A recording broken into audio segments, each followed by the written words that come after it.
Bueno, muy buenos días para todos. Damos inicio al seminario web número 25 sobre recomendaciones de protección radiológica personalizadas para pacientes de cáncer de tiroides a cargo de Eric Mora Ramírez de Costa Rica, a quien agradecemos por acompañarnos en este nuevo seminario. El objetivo es mostrar la importancia de personalizar las recomendaciones que se dan a los pacientes tratados por cáncer de tiroides una vez regresan a sus hogares.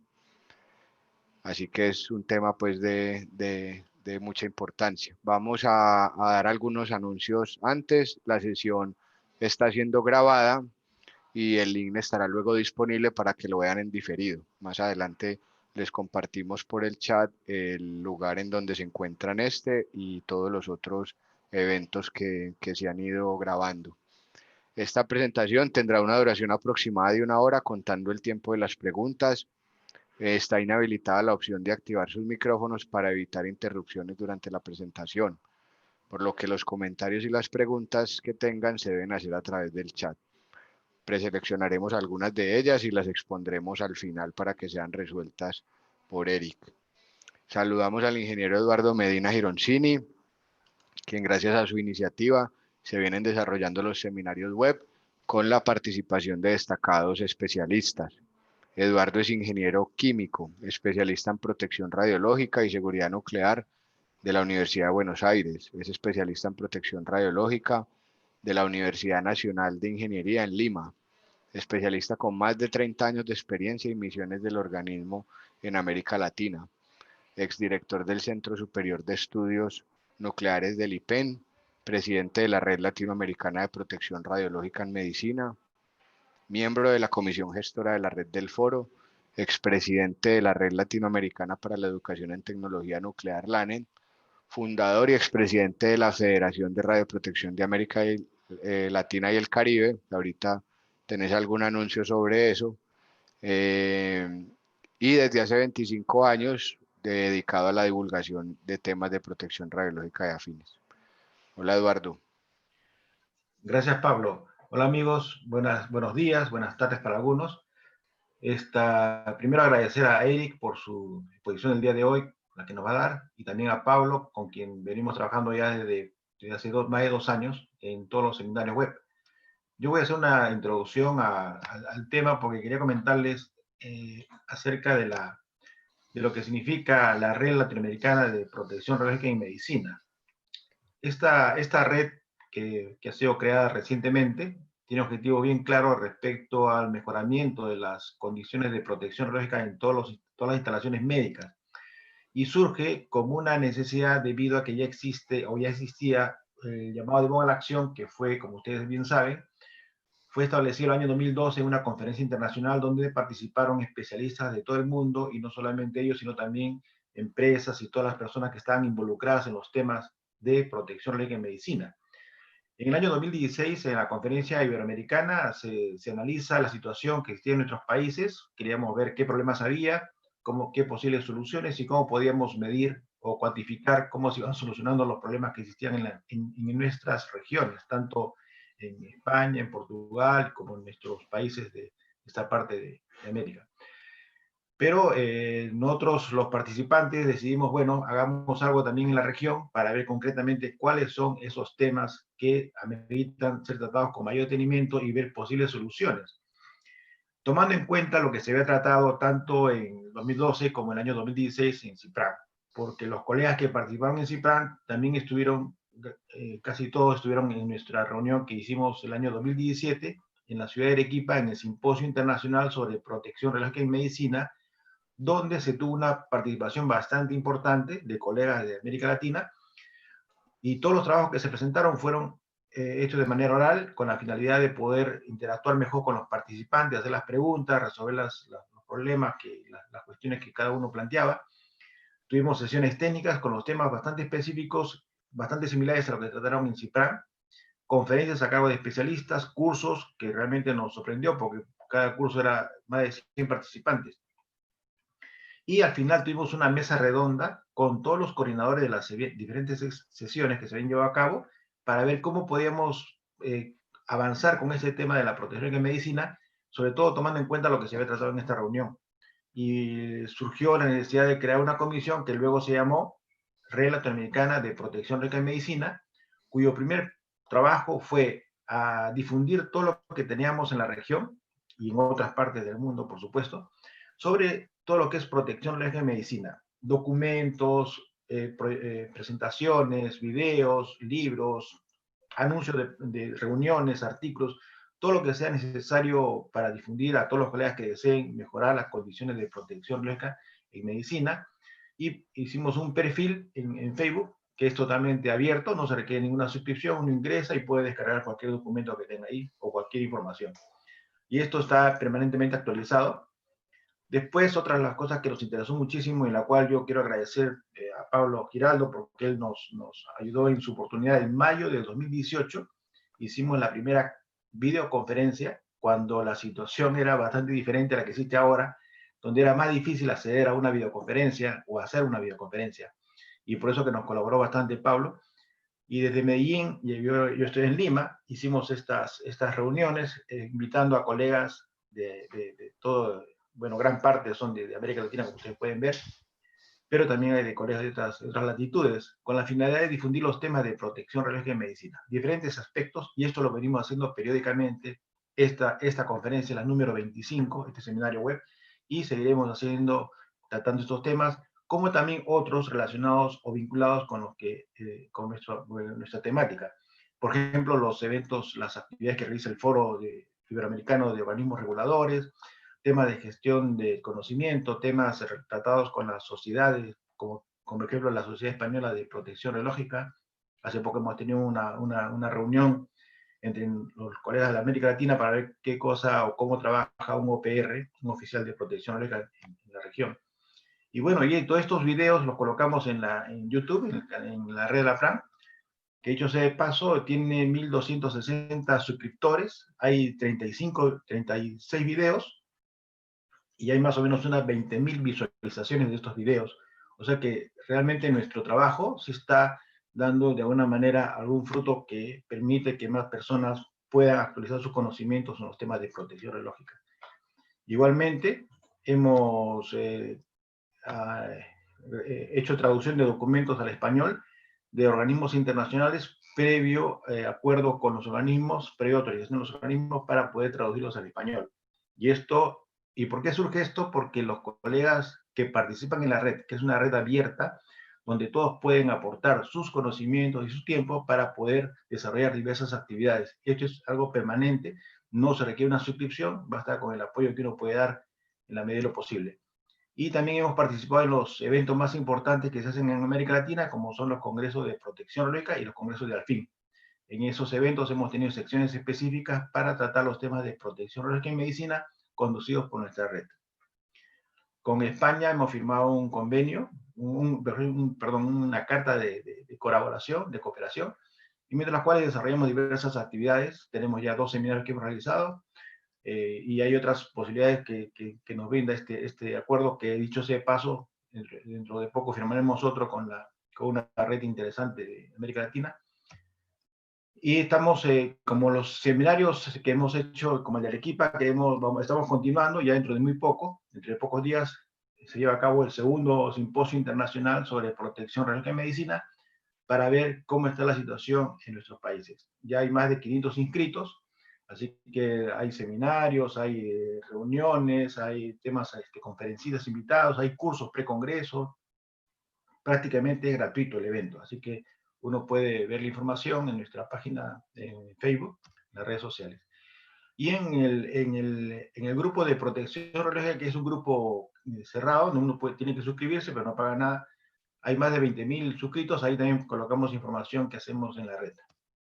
Bueno, como siempre, yo quiero agradecer específicamente a Pablo. Pablo es el gerente, el creador de la empresa CIBER en Medellín, Colombia. Él es ingeniero biomédico con una maestría, un máster en protección en la Universidad Politécnica de Valencia.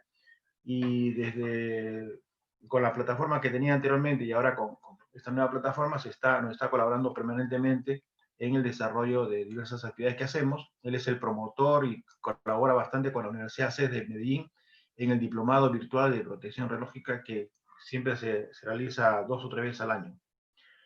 Bien, estos son nuestros datos para poder ubicar tanto nosotros en la red en general.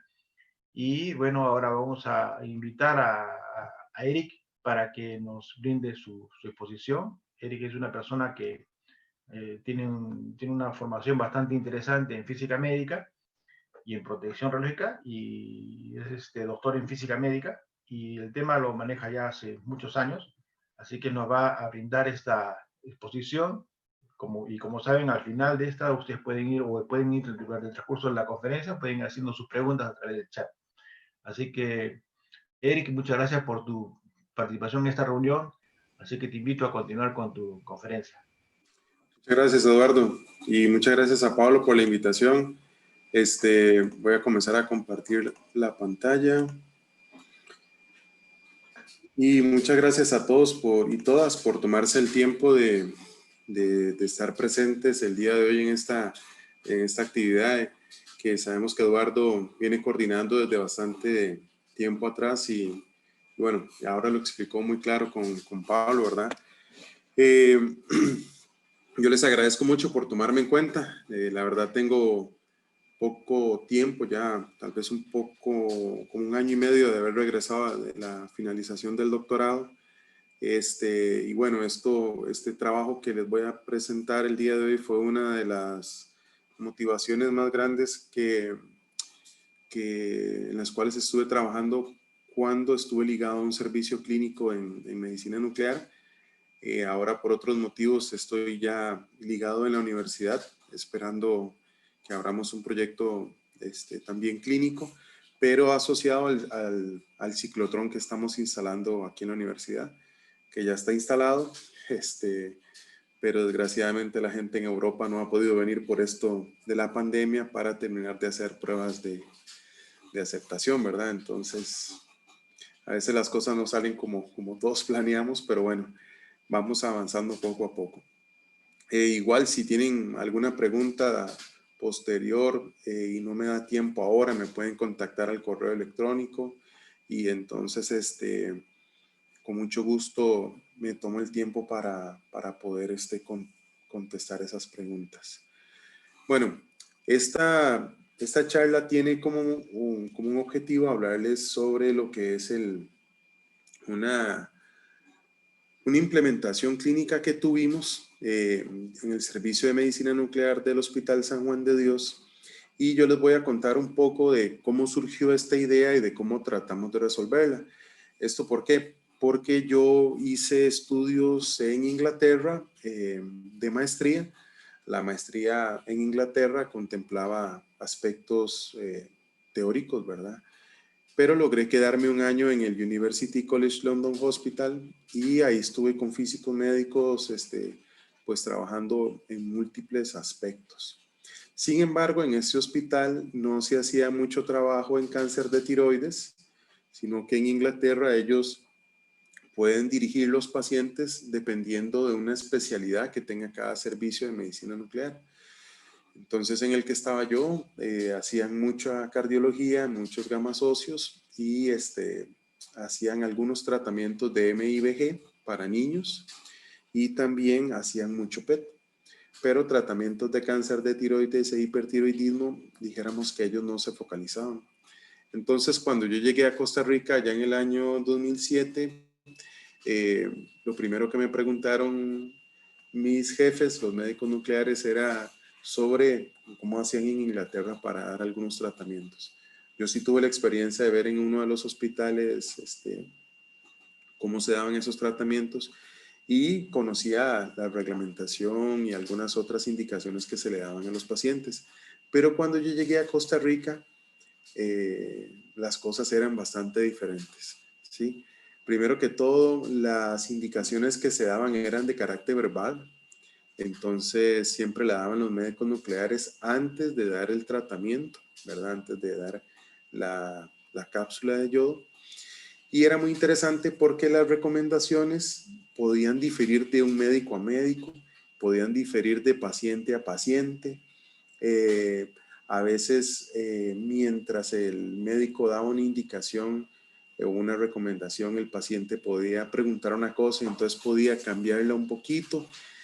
Y en aquel momento lo que existía era un criterio que había determinado o que había establecido el responsable de protección radiológica, válido, ¿verdad? Completamente válido, en donde se hacía una medición de cuerpo entero. Él llegaba con el Geiger, ponía al paciente a un metro de distancia aproximadamente y hacía una medición en anterior y posterior, y si ambas mediciones daban aproximadamente 5 microsieverts por hora, pues liberábamos al paciente. En todo ese tiempo no se tomaba como referencia la biocinética del material radioactivo en el paciente, y habían unos criterios que sí estaban establecidos en el servicio, que eran hacer mediciones de retención corporal total y de captación tiroidea, ¿verdad? Pero estas no se utilizaban para las recomendaciones de salida del paciente. Estas eran criterios clínicos que se utilizaban para dar el tratamiento con el yodo 131. Para eso uno se puede referir a artículos del doctor Sisson, ¿verdad? O inclusive ahora, bueno, ustedes pueden saber que hay muchas recomendaciones de la Asociación Europea de Medicina Nuclear. Ok. Entonces, mientras pasaron un par de años, había una inquietud por parte mía que se la planteé al jefe del servicio y él me devolvió con unos artículos. El jefe del servicio de medicina nuclear es, bueno, era un médico que ya pasó a la pensión y muy académico, y entonces me dijo, mira, te paso un par de artículos que encontré en alguna revista. Ahora, en aquellos años era un poco más difícil acceder a información técnica, ¿verdad? De publicaciones. Ahora es un poco, sino bastante más sencillo. Y entonces me pasó estos dos artículos. Uno era de la consideración de la exposición a las familias de pacientes que salían o regresaban a su casa después de que habían recibido tratamiento por hipertiroidismo. Vean que esta publicación es del año de 1999, ¿verdad? Ya tiene bastantes años, y daban algunas recomendaciones, como ustedes pueden ver aquí, ¿verdad? Vean que ellos dan, pues, dentro de sus conclusiones algunas recomendaciones, pero lo más importante es que cada país tiene que considerar, ¿verdad? Esas conclusiones que ellos daban a la hora de generar nuevas guías para cumplir con los requerimientos o los límites que daba la ICRP. También otro fue igual, una consideración hacia los familiares de los pacientes en una región de Bélgica, cuando habían recibido tratamiento. Vean que también es del año 98, ¿verdad? Y ahí sí ya dan otras recomendaciones, ¿verdad? Vean, por ejemplo, para el caso del cáncer de tiroides, que el paciente tiene que estar hospitalizado, o debería estar hospitalizado 2 a 3 días, y que debería dormir separado y evitar contacto cercano con personas en un lapso de 7 días, perdón. Y también existían algunas recomendaciones para pacientes con hipertiroidismo, ¿de acuerdo? Entonces, en esos artículos comenzamos a tratar de generar alguna guía, también comenzamos a trabajar y revisar alguna documentación que tenía los ingleses, ¿verdad? En aquel momento. Y en ese mismo año dio la casualidad de que el organismo estaba planteando este proyecto, el RLA 9067, que establecían guías para dar salida a pacientes que recibían tratamientos en medicina nuclear y tomaban en cuenta lo que era el cáncer de tiroides y el hipertiroidismo. Entonces, como que todo cayó perfecto, todo iba como muy bien enrutado, y entonces logramos generar unas primeras guías que se basaban en la actividad inicial que le dábamos al paciente, ¿de acuerdo?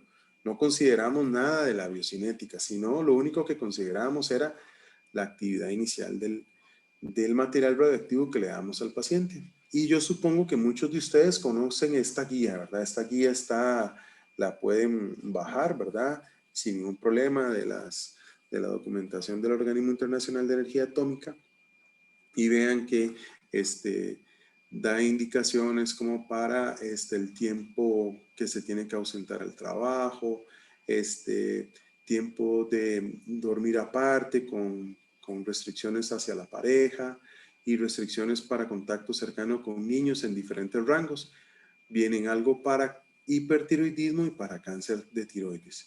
Para el cáncer de tiroides, si vemos aquí, vean que interesantemente, ellos indican que el primer valor de estos, ¿verdad? Estos números que están acá, es para pacientes que vienen por un seguimiento. Eso quiere decir que son pacientes que ya recibieron una ablación. Eso quiere decir que de una u otra forma ya recibieron una primera dosis de yodo 131 y después vienen por otros tratamientos, por una recidiva local o por una metástasis en alguna otra parte como pulmón o hueso, ¿verdad? Y vean que claramente dicen que el segundo valor es para pacientes con ablación. Entonces a mí me comenzó a llamar la atención de que los pacientes que venían para una primera dosis tenían los números o las recomendaciones mucho más altas que los pacientes que venían por un seguimiento. Me llamaba la atención porque los pacientes que vienen por un seguimiento, en muchas ocasiones son pacientes que vienen con lesiones metastásicas y generalmente eso hace que el yodo se retenga un poco más.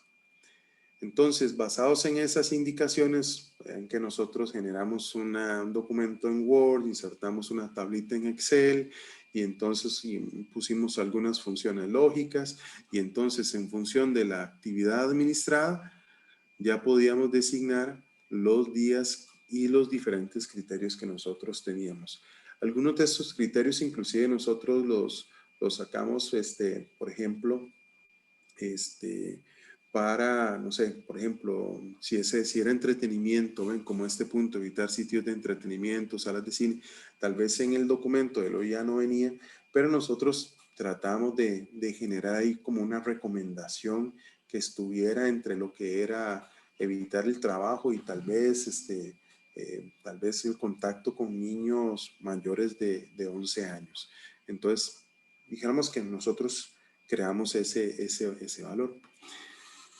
Ya para el año 2013, la jefatura de endocrinología del hospital, que eran los responsables de generar, bueno, aquí en Costa Rica, cada vez que usted recibe o tiene que estar en el hospital, los médicos a cargo del tratamiento,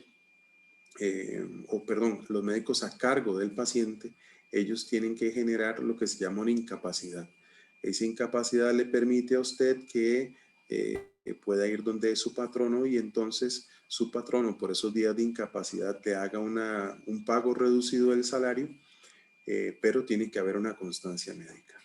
Y entonces los encargados de hacer eso eran los médicos de endocrinología y entonces se preocupaban por los tiempos que nosotros estábamos dando porque algunos pensaban que tal vez no eran muy acordes a la realidad que tal vez tenía el paciente o les parecían que eran a veces demasiado extensos. Entonces,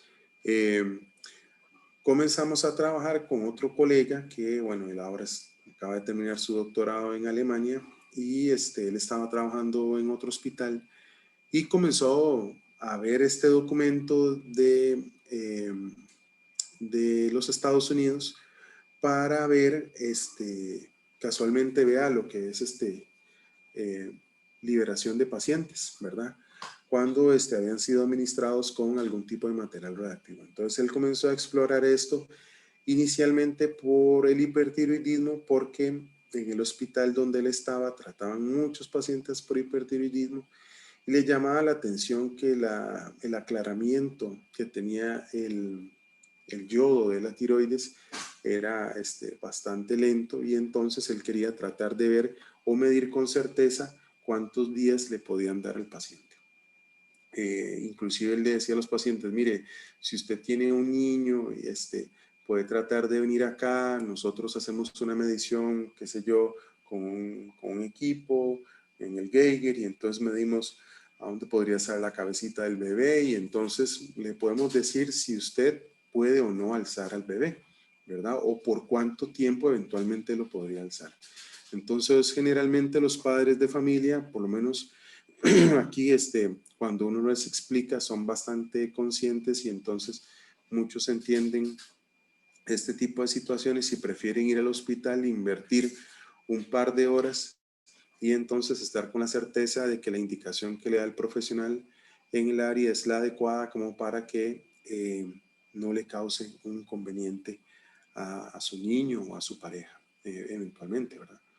Entonces, ese documento, vean qué interesante, plantea una ecuación, ¿verdad? Donde uno podría calcular una dosis efectiva, ¿verdad? Y entonces depende de varios parámetros, ¿verdad? Que se asocian, por ejemplo, al semiperiodo de vida físico del material radioactivo, que es en este caso el yodo 131, el semiperiodo de vida efectivo del componente extratiroideo, o sea, por ejemplo, puede ser todo el cuerpo entero del componente tiroideo, ¿verdad?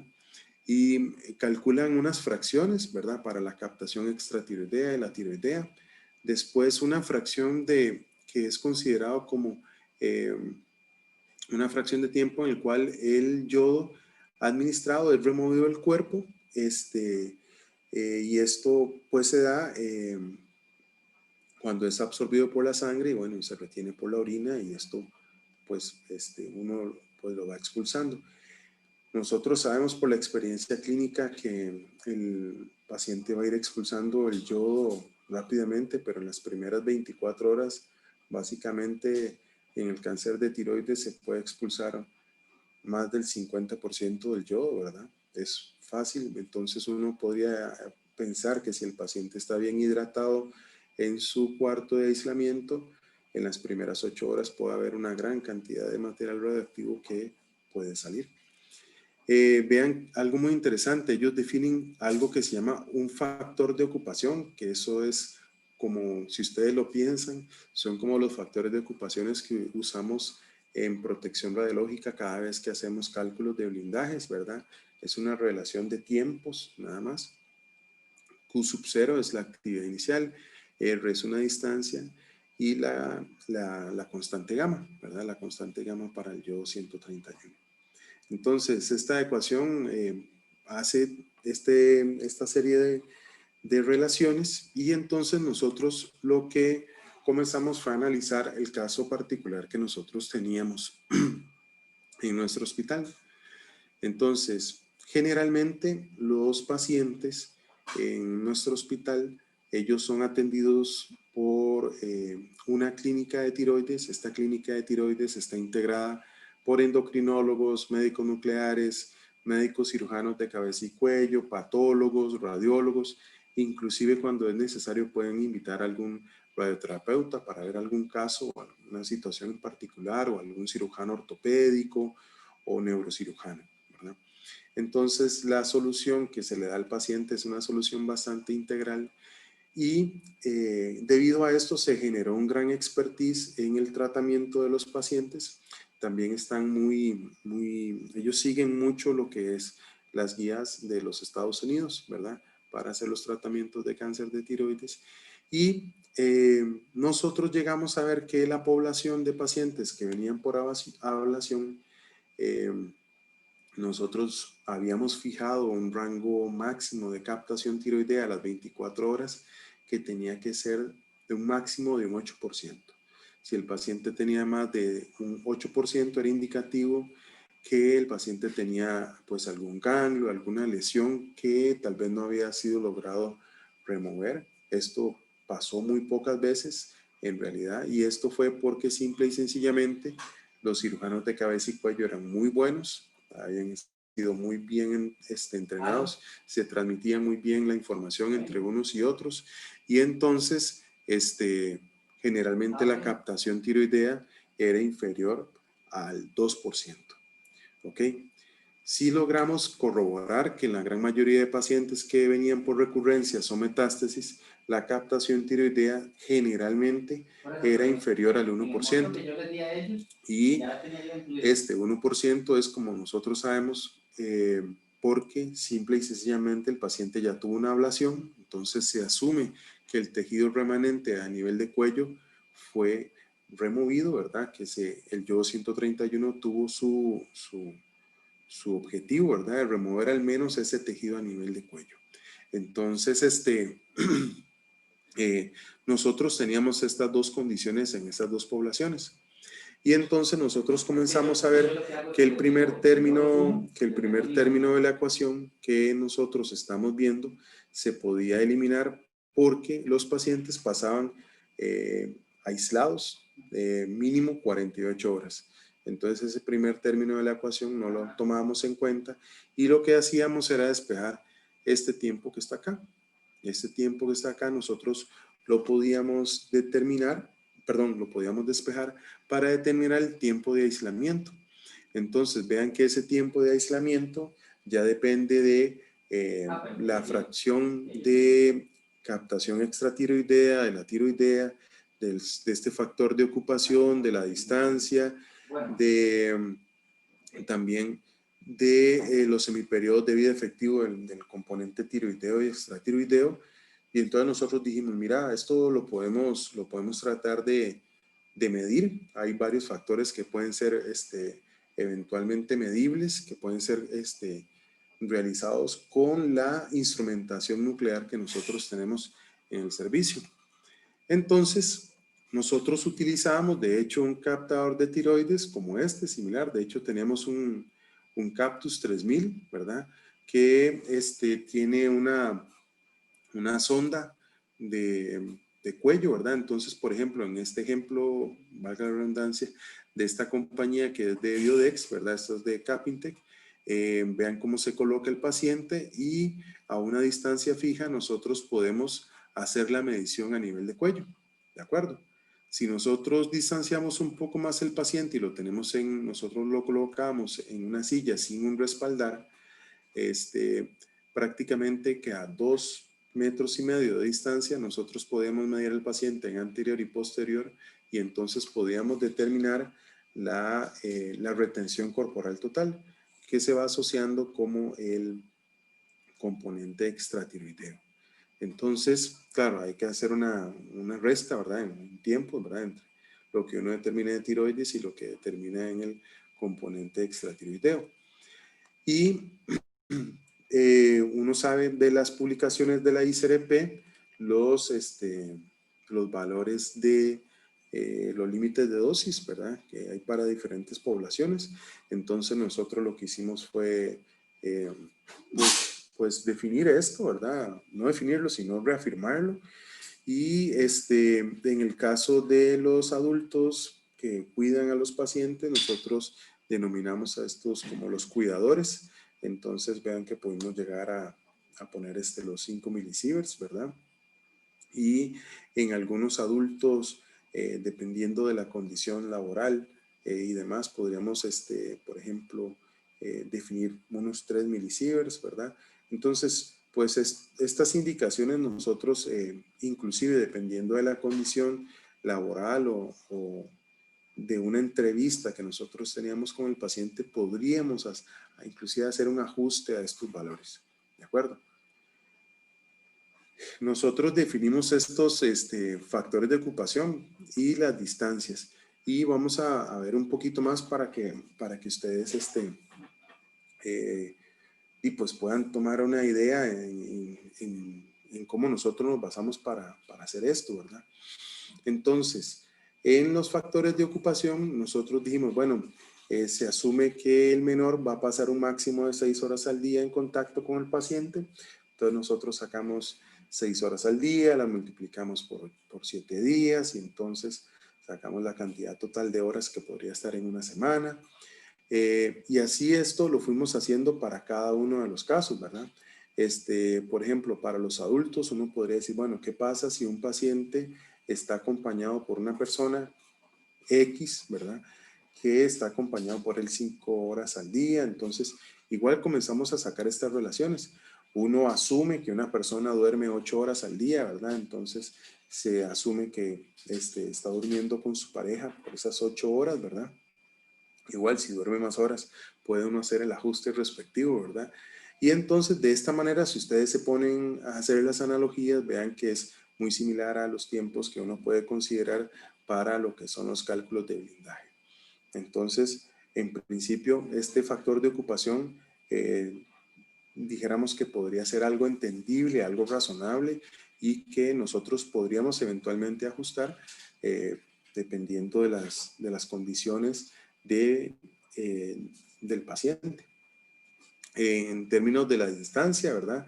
Entonces se asume que, por ejemplo, que esas 6 horas eventualmente el niño podría estar ahí a una distancia de, vamos a ver, de una distancia al menos medio metro, ¿verdad? La distancia que tienen los brazos, ¿verdad? Tal vez de una persona adulta. Igual, cuando ya son niños un poco mayores o entienden un poco más las cosas, se les puede explicar y entonces se asume que el peor escenario es que estuvieran al lado de uno a 1 metro. En el caso de dormir solos, se pensó que tal vez no tienen una cama king size, sino que tienen una cama matrimonial normal. Entonces están a 30 centímetros uno del otro, ¿verdad? Y igual, ¿verdad? Si una persona va a trabajar y entonces por lo menos aquí en Costa Rica hay una norma en términos de salud ocupacional donde se pide que haya una distancia libre de 1,5 metros entre los trabajadores, ¿verdad? Entonces, es como más o menos lo que nos piden ahora para el COVID, ¿verdad? Estar a 1,80 m, pero aquí se asume como esa norma en términos de salud ocupacional. Entonces hay un espacio libre entre la persona. Por ejemplo, si yo soy trabajador que estoy atendiendo a alguien, por ejemplo, en un banco, una cosa así, entonces estamos a 1,5 metros de distancia y entre mis compañeros a 1,5 metros más. Entonces, estas definiciones nosotros las comentamos con los médicos nucleares del servicio y a ellos les parecieron lógicas, ¿no? De hecho, esta misma presentación la hicimos en un cierto momento con los médicos endocrinólogos del hospital y a ellos les pareció pues todo bastante lógico, bastante coherente, ¿verdad? Entonces comenzamos a ver ya, después de hacer esas determinaciones desde el punto de vista, vamos a llamarlo así, como político, ¿verdad? Entonces comenzamos a ver la parte de mediciones, ¿ok? Entonces ya utilizando la sonda de captación, vean, ese es un ejemplo de una retención corporal total de un paciente, ¿verdad? Ahí yo les puse, bueno, la figura dice retención corporal total en las primeras 48 horas, pero vean que nosotros en el caso de ese paciente medimos hasta casi las 200 horas, ¿verdad? Probablemente fue un caso de un paciente que tenía algún tipo de metástasis. Y entonces uno ve el típico comportamiento del material, bueno, el yodo reactivo en el cuerpo, ¿verdad? Eso quiere decir que él va aclarando, ¿verdad? O se va excretando vía urinaria y entonces vemos que es como una monoexponencial, ¿de acuerdo? Y entonces nosotros podemos determinar de esta función matemática el factor lambda y de ahí podemos determinar ese semiperiodo de vida del componente extratiroideo. En la parte tiroidea, nosotros comenzamos a ver este documento que generó, de hecho mi compañero Michael Salas está trabajando con el doctor Lassmann y Heribert Heinscheid en Alemania, y entonces en este grupo pues nos llamó mucho la atención siempre y comenzamos a ver cómo ellos podían determinar lo que es el semiperiodo de vida del componente tiroideo. Esto salió pues en una guía, como ustedes saben, del Organismo Internacional de Energía Atómica, de la Asociación Europea de Medicina Nuclear, y vean que ellos tienen diferentes aproximaciones de cómo podría ser la curva de captación, ¿verdad? Y en función de la cantidad de puntos que usted tenga de las captaciones tiroideas, ¿verdad? Entonces, vean que ustedes pueden, por ejemplo, voy a volverme, pueden ver las diferentes componentes de la ecuación, ¿verdad? Y entonces, ellas se van relacionando en esta ecuación. Inclusive, si usted tiene, por ejemplo, un único punto de captación, es una aproximación que usted puede tratar de hacer. En algunos casos, ¿verdad? Hay instituciones que no tienen este tipo de equipos, pero tal vez se puede hacer algún tipo de medición con algún Geiger-Müller, ¿verdad? Por lo menos para hacer la medición de cuerpo entero. Algo, bueno, voy a seguir terminando con esto antes de que se me olvide. Y pues bueno, en esta aproximación, de hecho, estas aproximaciones que este grupo, el doctor Lassman, ha hecho, se han utilizado inclusive para hacer cálculos para el lutecio 177, ¿verdad? Para determinar la dosis a X o Y órgano utilizando un punto tardío de medición. Entonces, si les interesa algún médico nuclear que esté en la audiencia, pues podrían ver algunos de los algunos de los artículos de este grupo. Nosotros en nuestro hospital teníamos dos formas diferentes de tratar a los pacientes con cáncer de tiroides.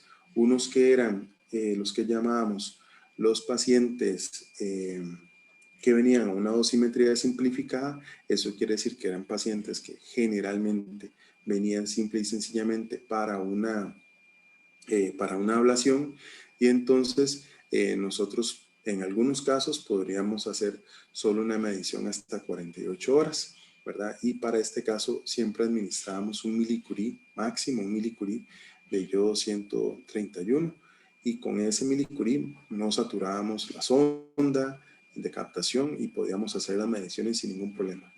En los pacientes que venían por metástasis de algún tipo, ya sea local o lejana, ósea o pulmonar, nosotros administramos 2 milicurís, hacíamos una serie de mediciones, vean, por ejemplo, casi hasta las 200 horas, ¿verdad? Y en ese caso, pues veíamos a ver la función para tratar de determinar ese lambda. En algunos casos no era del todo trivial, ¿verdad? Era un poco difícil. Entonces ahí nosotros como físicos tal vez utilizábamos algún otro programa para aproximar esos datos y entonces encontrar este lambda, ¿verdad? ¿Por qué administrábamos 2 milicurís? Porque los médicos siempre hacían una imagen con la gamma cámara previa al tratamiento para ver si se lograban visualizar las lesiones metastásicas. En algunos pacientes sí se lograba ver, ¿verdad? En algunos otros no, pero también logramos verificar que con 2 milicurís no llegábamos a saturar el equipo. Entonces, era bastante factible determinar este tipo de parámetros. Y entonces, aplicando la ecuación que vimos anteriormente, aplicando los factores de ocupación, aplicando la constante gamma, las distancias, teníamos generalmente una entrevista con el paciente para saber qué era lo que hacía. Por ejemplo, si nos decían, bueno, somos una docente que trabaja con niños en preescolar, entonces teníamos algunas otras recomendaciones o podíamos variar estos factores de ocupación y demás. Entonces nosotros generábamos ese tipo de documentos, ¿verdad? Entonces ya es prácticamente personalizado, ¿verdad? Y en ese caso, nada más déjenme mostrarles un ejemplo de los pacientes que nosotros tuvimos, ¿verdad? Bueno, ahora le comentaba a Pablo y a Eduardo que, bueno, Costa Rica es un país muy pequeño, ¿verdad? Nosotros tenemos una población de 5 millones de personas y por cómo está dividido el sistema de salud público, que es donde llegan la gran mayoría de pacientes, los hospitales clase A son 3 y nos dividimos el país en 3. Entonces a cada uno nos toca un tercio. A veces la proporción en población no es exactamente parecida, pero nuestro servicio trataba aproximadamente unos 70 pacientes por año. Entonces nosotros tomamos esta muestra, ¿verdad?, de pacientes en los cuales implementamos esta metodología y podemos ver que en este caso tuvimos 31 pacientes que recibieron 100 milicuris, 8 y 8 que recibieron 150 o 200 milicuris. Entonces, si volvemos a la tabla, ¿verdad? Que, pues que estábamos viendo por parte del OIA en la recomendación, veamos que si yo muestro ya los resultados que nosotros tuvimos con esos pacientes y comparamos que el segundo término, como habíamos dicho, es el que se asocia, ¿verdad? Se asocia para los pacientes por ablación. Ablación son 100 milicuris y vean que las cosas pues podrían cambiar notablemente, ¿verdad? Entonces, en algunos casos son similares, en algunos casos no tanto, ¿verdad? Por ejemplo, vamos a ver, en el tiempo de dormir solos, ¿verdad? Vean que nos recomiendan 20 días, era la recomendación del OIA, a nosotros nos dio en promedio 17, pero vean que hay un máximo que hubo de 27 días y un mínimo de 9, ¿de acuerdo? Entonces, los cambios más importantes se dieron para los pacientes que reciben mayores actividades, ¿sí? Si ustedes se fijan aquí, vean que, por ejemplo, igual para dormir solos, el OIA recomienda 4 días, ¿verdad? Pero pueden haber, nosotros en promedio damos hasta 23 días. Y vean lo que hubo, una variación entre 33 y 15 días. Entonces, nosotros lo que llegamos a la conclusión es que no podemos basarnos en la actividad inicial para dar una recomendación, porque como bien lo dicen las guías de la ICRP, las más nuevas, como bien lo recomienda la Euratom, uno tiene que tratar de hacer prácticamente todos los procedimientos que se puedan de manera personalizada. Y nosotros creemos que esta es una opción que puede ser personalizada, que se puede llegar a implementar en un servicio de medicina nuclear para dar recomendaciones a los pacientes una vez que se van a la casa. Entonces, las recomendaciones creo que son bastante sencillas. Y lo bueno es que el paciente, si uno le explica para qué se están haciendo las cosas, generalmente los físicos médicos del servicio eran los que participábamos de las mediciones, le explicábamos al paciente para qué se estaba haciendo esto, por qué se estaba haciendo, del beneficio que tenía tanto desde el punto de vista dosimétrico, ¿verdad? Para garantizar una dosis que no le iba a generar, al menos en aquel momento, una dosis que no le fuera a generar un daño a la médula ósea roja, pero estos mismos datos nos servían para hacer las mediciones para estas recomendaciones de salida. Bueno, entonces yo los dejo con unas imágenes del servicio que estamos tratando de establecer. Ya como les digo, estamos próximos a terminar. Si Dios quiere, ya el próximo año podríamos comenzar a producir material radioactivo. Y si tienen alguna pregunta, quedo a las órdenes de ustedes. Muchas gracias por toda la atención. Eric, muchas gracias a vos, hombre. Si querés, déjala en la diapositiva de tu correo, por favor. Perfecto. Pues porque a veces es bueno que la gente, de pronto, si no tiene preguntas ahora, igual lo haga. pueden, si tienen chance o la oportunidad, pueden escanear el código QR y ahí les sale hasta el número de celular para que me puedan mandar un WhatsApp si quieren. Ah, excelente, Claro. mejor, mucho más directo. Está muy bien. Bueno, pues hasta ahora, Eric, no hay preguntas. Esperemos un minuto. De Sí, pronto, la si verdad que ha alguien estado se... bien clara tu exposición, Eric. Muy Genial, precisa, muy dicho. puntual, bien dirigida. Yo creo que han quedado satisfechos los participantes con tu exposición. Qué dicha. Hemos quedado nosotros. En realidad es bien práctica. Igual, yo les iba a comentar, nosotros en el hospital presentamos esto en el Congreso IPET que se hizo allá en el 2015, creo que fue, ¿verdad? No, ahorita es que yo ando un poco perdido con los tiempos, pero creo que fue el primer IPET que organizó el OIA.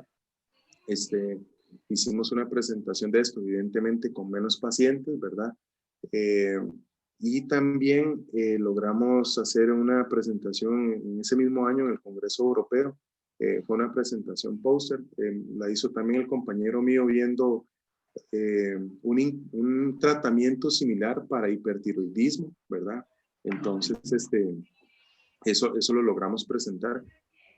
Igual yo tengo los abstracts, si quieren se los puedo enviar el que desee, ¿verdad? Entonces, y no sé si por ahí tengo los póster, pero eventualmente también si desean se los podemos compartir.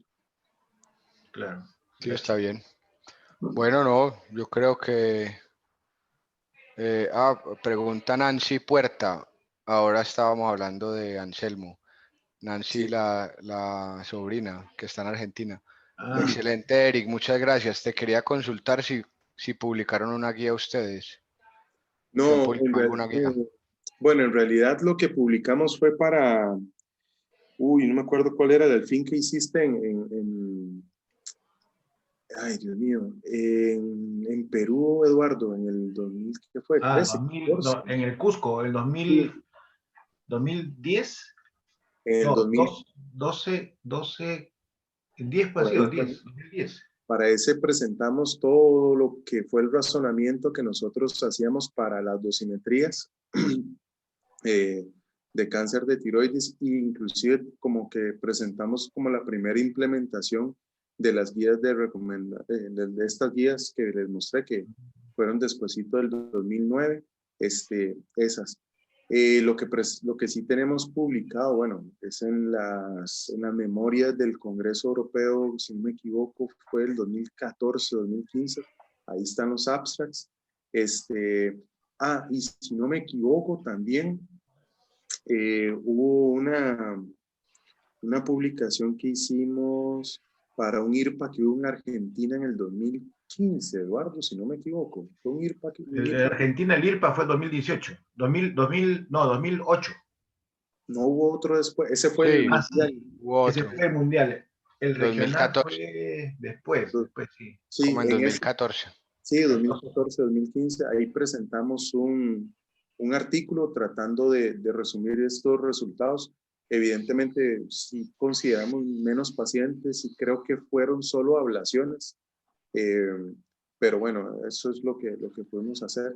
Eh, También tratamos de hacer, ahí como un anuncio, ¿verdad? Tratamos de hacer dosimetría para hipertiroidismo.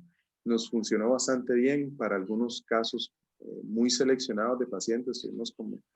Hicimos seguimiento como unos 10 pacientes, pero yo ya después me fui a hacer el doctorado y ya no nos dio tiempo de publicar esos resultados.